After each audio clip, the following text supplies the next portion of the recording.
The H1B Guy here, and today, the H1B Guy news for the week ending September 4th, 2020. But before we get started, I'd like to ask you, if you haven't already, to please subscribe to the H1B Guy channel here on YouTube. It helps me to produce more content like this for you. And now, the news. On August 31st, 2020, for an op-ed piece written by Senator Rick Scott for the Miami Herald titled "Senator Scott Immigration Overhaul Proposal Could Hurt Florida's Economy." Quote, with the election of the president dominating the news, very few Americans realize that right now, the United States Senate is considering a massive overhaul to our nation's immigration system.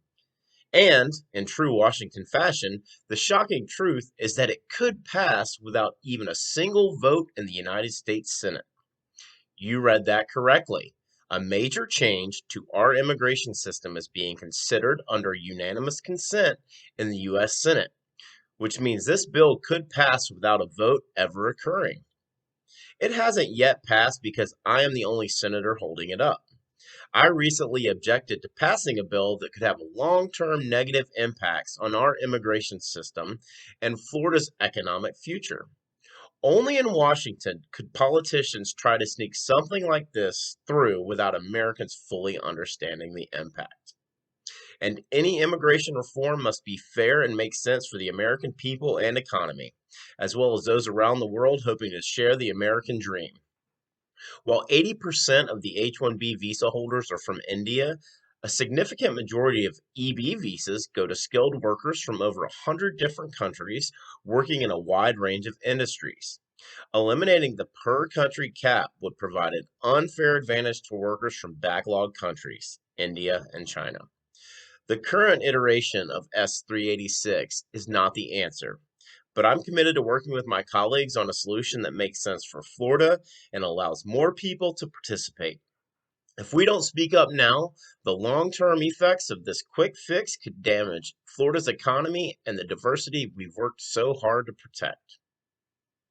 So, this past Monday on this channel, I answered the question that's been posed to me by a lot of you out there, which is, will S386 pass?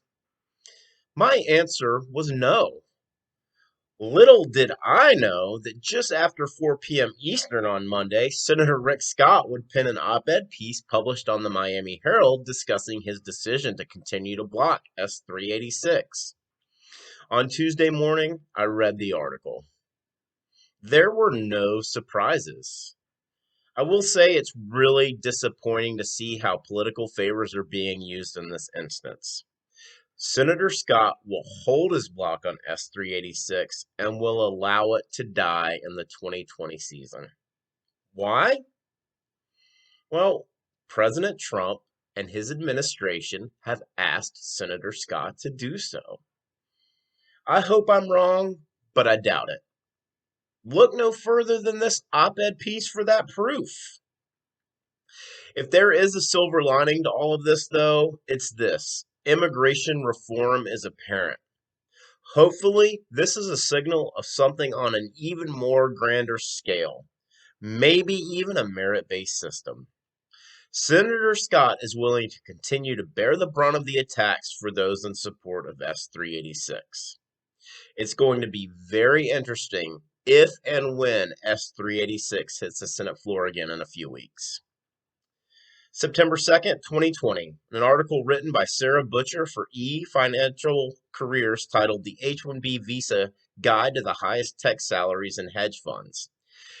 Quote, in most cases, technologists working for hedge funds don't just receive salaries, they can expect bonuses too. If a technology role is linked directly to P&L, these bonuses are likely to be substantial and can be even higher than salaries. Quantitative researchers who develop algorithms to trade systematically typically earn some of the biggest bonuses as they're generating trade signals. Needless to say, H1B visas have become a contentious topic. Detractors argue that they're used to hire immigrant labor on low salaries and that American workers are edged out of jobs as a result. However, Both banks and hedge funds pay their direct H-1B hires handsomely, and visa holders are used to staff specialist roles which some say American workers cannot fill. I've covered Sarah before on a piece where I really thought that she missed the mark, but I find this one on H-1Bs working in hedge funds to be really intriguing.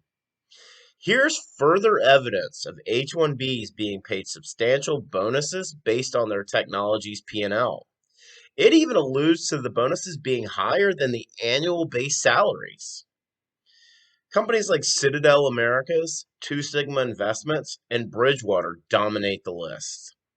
The highest salary listed in the article is $300,000, and the lowest one is $122,928. Another interesting takeaway from this article is that the job titles that were listed. They are very heavily focused in data analytics, data science, quantitative analysis, and software engineering. September 2nd, 2020. Article written by Sheetal Bolero for track.in titled, "No, Techies are not highest paid H-1B visa employees. This profession pays more." Quote, as per the recent discovery of the data from H1Bdata.info in the medical field, highly skilled immigrant doctors are compensated pretty handsomely in the U.S.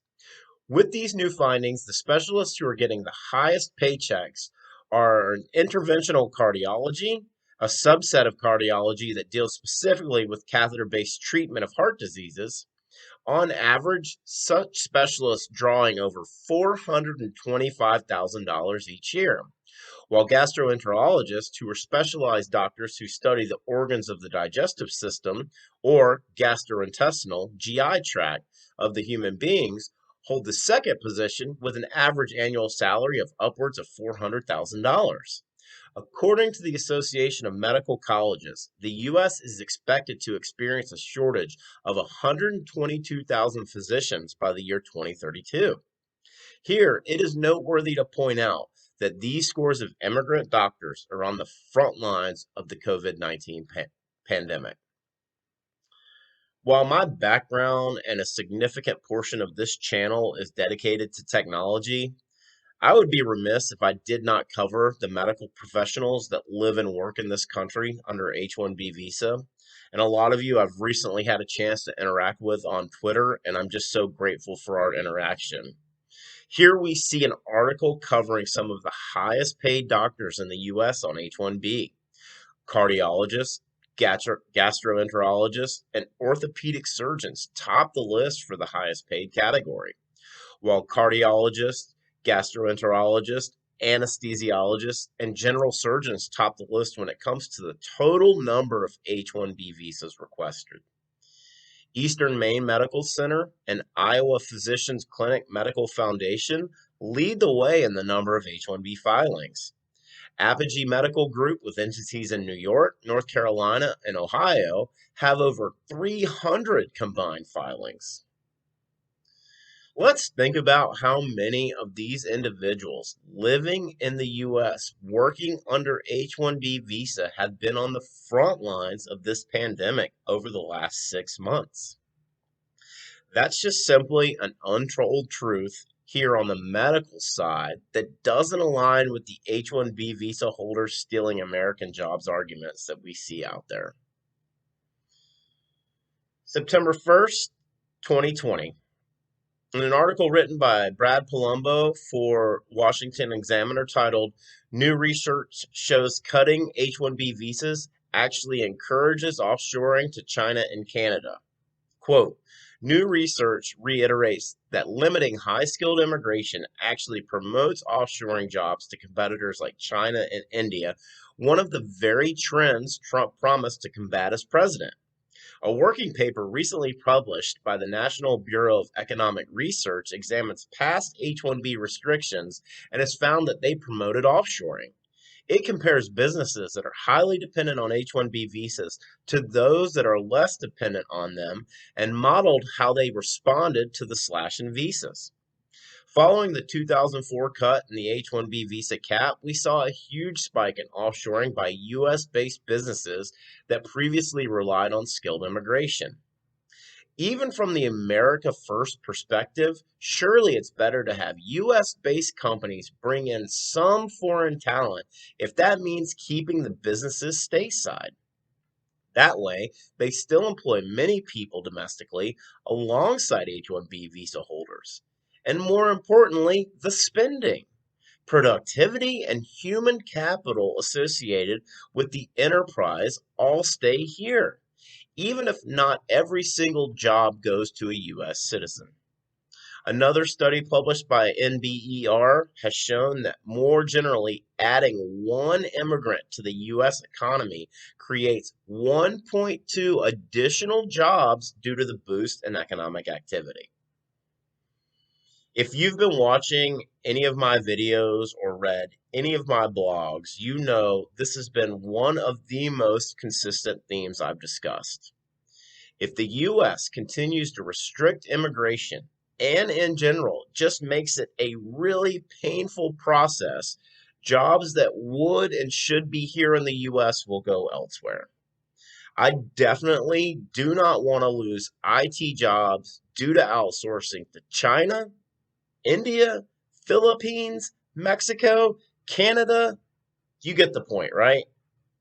So the question is do you?